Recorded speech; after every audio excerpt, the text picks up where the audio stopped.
Okay, I don't have just a ton of comments as far as what happened out there, but we got accomplished what we wanted to get accomplished. I really commend the fans. I don't know what the attendance was, but the turnout was fantastic, which is, the Children's Hospital is obviously very grateful for the contribution that we give them. But the fans were great. The players enjoyed it, just getting out there and being able to play football. I've said this all spring. We've got a long ways to go. It was good seeing a couple of guys step up and make some plays offensively, defensively. Made a couple of field goals, that sort of thing. So, the team that we field in September is going to look a lot different. We just got so many new guys that are coming in. We got so many young guys that are going to continue to develop. So I left it with the team. This phase 2, which is spring ball, is kind of over. Phase 3 is going to be incredibly important. The next 14 weeks, what these guys do, they got to keep playing. Not only do they got to keep playing from a strength and conditioning standpoint, but they need to get out there and keep playing football. So, a lot needs to happen in the next 3.5 months leading into August camp. But guys are in good spirits, good mood, and I've said that since January 1. They're eager. I love their attitude. I love their willingness to learn. And if you get a group like that wants to keep getting better, then we should just keep getting better. So with that, I'll take some questions, get into some specifics on offense, defense, players, that sort of thing. What were some of the things that you achieved today that you were hoping to see, you're hoping to get work on? Well, you want to get through it. I mean, after 14 practices and, going 75 plays of live football, you want it to resemble football, which I think it did resemble football. I'm not saying it was football at a high level, but at least it looked like football. And then you want to come out with the healthy, obviously. I mean, you don't want to put guys in situations where they got rolled up. The only instance that scared me just a little bit was that last drive. Glowinski got rolled up, and all I could think about was Josh Jenkins back on the last drive a couple of years ago getting rolled up. So we got out of it healthy, got out of it in good spirits. Guys need to turn attention to academics here in the next 2 weeks, and we talked about that as well. With Jordan Thompson last year, had what looked like a decent game today. Yeah. Can you talk about that a little bit? Yeah, he did last spring too. He will go down in the history books as the greatest spring game player of all times. So until he actually does that in a game, we're gonna call it and say it like it is. So I haven't seen him do that in a game yet. So until he does that in a game, we're gonna not talk about it. After today, are you ready to name your starter for next fall? At what position? Quarterback. At quarterback. Not only are we not ready to do that at quarterback, we're not ready to do that at about 20 other positions as well. Did you see anything today? I mean, what did you like out of those guys, out of Paul Ensler? Nothing much. I mean, they got to keep getting better. Is how we're going to treat those guys right now. Chavis has been getting reps in practice slowly. We've been bringing him along. He's obviously just got a long ways to go as well. Talk about what Clark can we expect from him this season? Starts with leadership. The guy has played a lot of football. He's one of the few guys on our team that's just played a lot. I feel good about our defensive leadership with Will, with Shaq Rowell, with Darwin Cook. Those are some guys that have played quite a bit of football. Broderick Jenkins has played a lot of football. Travis Bell's played football. Doug Riggs played ball. So we got guys defensively that are older, mature, been through the ringer, so to speak. So really like where we're at from a leadership standpoint defensively. It's night and day with where we are offensively. Dana, you mentioned Travis Bell. Is he a full-time corner now? Is he one of the best? We made that switch 2 days ago.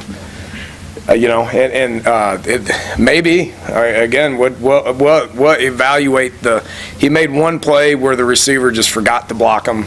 Well, I probably could have made that play, and then on his interception he undercut it, but the ball was so underthrown that I'm not saying I could have made that one, but would have been in position to possibly make it. So my point is we will study the film for different things, but he's embraced it, and he was excited about it. So that you know, he's not a 210-pound kid. He weighs 178 or 180. So and he can run fast, and he's got great conditioning. So it's an experiment that we talked about a week ago. We moved him and he embraced it. So we'll keep looking into it. What will the next 14 weeks be like for yourself and the rest of the coaching staff until August? Just game planning? Well, no, not a whole lot of game planning. I mean, we got 12 practices of tape that we'll cut up, and we'll study what we're doing as far as what we're good at, what we're bad at, what we need to work at. The film will be available in all these rooms for guys to come in and look at it on their own. We can't spend any time with our guys unless we call and have a life skills meeting, or we sit down and talk to them about academics or something. We're not able to coach them for the next 14 weeks. So our attention turns to recruiting starting tomorrow. We'll be on the road recruiting. I won't personally, but the assistant coaches will for the next 5 weeks, you know, out there recruiting, which obviously never ends, but the NCAA lets us go out and actually evaluate and all that stuff. And then it turns to camps. We'll have 2 weeks of camps, which is really recruiting is what it is.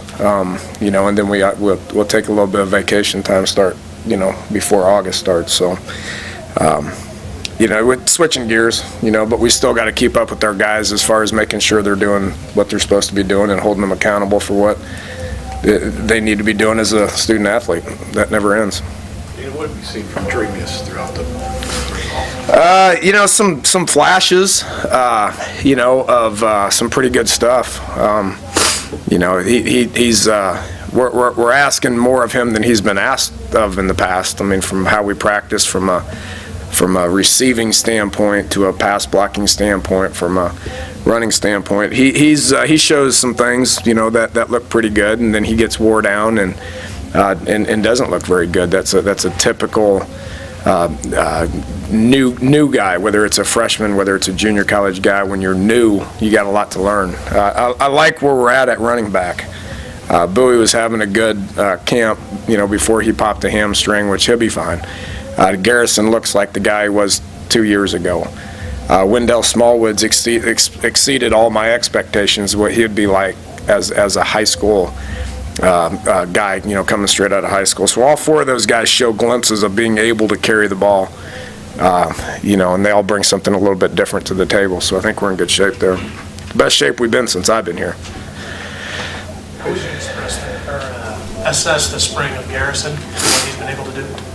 Good. You know, he was very unsure of himself early, you know, and then the more he did it, the more he planted on it, the more he bumped it, the more confidence he got in it, and the better he started playing. So he's making cuts that he used to make. His confidence is getting better, and you know, is obviously looks a little bit better than he looks a heck of a lot better than he did a year ago. Seems how he didn't practice. How do you evaluate pressure on the quarterback in a scrimmage game? I mean, is it good defense, bad offense for you? Well, the combination of both. I mean, we're going 1s on 2s, so the first team D-line should get pressure on the quarterback. You know, it was a little discouraging that our first team offensive line gave up as much pressure as they did. That's why I stand back there. I'd rather be, you know, on the sidelines or calling plays or something, but I stand back there because you got to have somebody in a neutral role that blows the sack button. But we've improved defensively rushing the passer. We've probably regressed a little bit offensive line-wise as far as pass protection. It hasn't been our emphasis. We've really emphasized running the football, and we've gotten better at it. But you know, you can't get good at everything in spring. So we'll assess where we're at, and you know, come up with the plan with what we do in August. Do you expect one of your quarterbacks to separate themselves and really disappoint you? Better. Two still dead even. Somebody better. You know, at some point in time, they better. Would you be opposed to playing both? I would. Never have. Every time that we went into a camp, or every time we came out of spring without a leader, at quarterback, it's been a battle in camp. But by 3 weeks into camp, somebody usually separates themselves. What did Coach Crook bring to the table this spring? I mean, in terms of run game standpoint, you said that was an emphasis on the offensive line. Yeah, he's great, from a run game standpoint. And again, I'm not taking anything away from him from a pass protection standpoint. It just hadn't been our emphasis. It was what we felt like we needed to get better at, post 2012. So we've gotten better at just with Pat level and coming off the ball and trying to establish the line of scrimmage. I think we've really improved on that. And you had a lot of playmakers last year, big playmakers. Really? Yes. I noticed that. Do you see some of that here? I mean, the potential of having that pop forward? Oh, yeah. We'll have guys that can make plays. I'm very confident in that. Each and every year that we've lost great players, the initial reaction is how are we going to score a point? And then other guys step up. So we'll have guys step up. We got a whole bunch of receivers that will be competing their butt off all summer and all camp. So we're going to have guys step up and make plays. They may not be here yet. We got 4 guys coming in that, in my opinion, are pretty good playmakers. So you add those guys into the mix, and there's going to be a whole bunch of competition. And which guys embrace that competition? And sometimes it takes a bunch of competition for somebody to actually emerge. Those are the guys that we're looking for. So I feel very good about somebody doing that. I just don't know who they're going to be yet. You want to name the 4 that you got coming in? Yeah, we got Shelton Gibson, who is on the sidelines today. We got Ronald Carswell, who is on the sidelines again. Jackie Marcellus is coming in, and Mario Alford is coming in. So there's 4 guys that we feel good about coming in that have the ability to make plays in space. Connor Leah was named a double award winner in the pregame ceremony. What have you seen out of him? Why did you decide in both those instances to name him? Just a tremendous. He's a tremendous kid to start with. I mean, he's a West Virginia kid. He comes from a great family. He's academically as good as they come. From a work ethic standpoint, doesn't get any better than him. He's a guy that you want on your team, he's not the most talented kid that we got. He just works his tail off and has earned a right to be able to be on this team and be able to be out there on that field. Dana, maybe your playmakers or maybe your most veteran players on offense today, they seem to be running backs, right? Correct. When you think about going forward or what just happened, when you know you have that much there, and that's a little bit different than we've had in the past where it's pass throwers, pass catchers, is that frankly you're thinking at all about how it might look in the fall, or does it just make what you do running better? That simple? Yeah, I think it just makes it better. But we did come into spring with the emphasis on being able to be a good running football team, which I one of the reasons why Ron Crook was hired. It helps that he's a West Virginia guy, but the fact that he's pretty good at teaching those guys to come off the ball and smack people in the mouth, and we wanted to get better at that. And Coach Patterson and I talked about that a bunch in the offseason as well, as far as defensively, that helping us defensively. So that's been an emphasis, and again, when you have a young team, you can't get good at everything. So you kind of got to pick about the things that you want to work on and try to get good at that stuff. What stood out for you defensively today? Say it again? What stood out for you defensively today?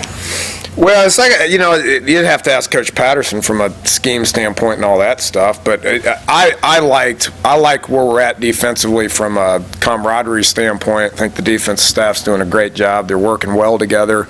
But I like where we're at defensively from a leadership standpoint. That's what I pay attention to. I don't sit in their meetings and talk about scheme or progressions or any of that stuff. That's why those guys are paid. I worry about, from a leadership standpoint, who steps up and kind of gets people's attention and all that. And I do think we got a couple of guys that are going to be able to do that.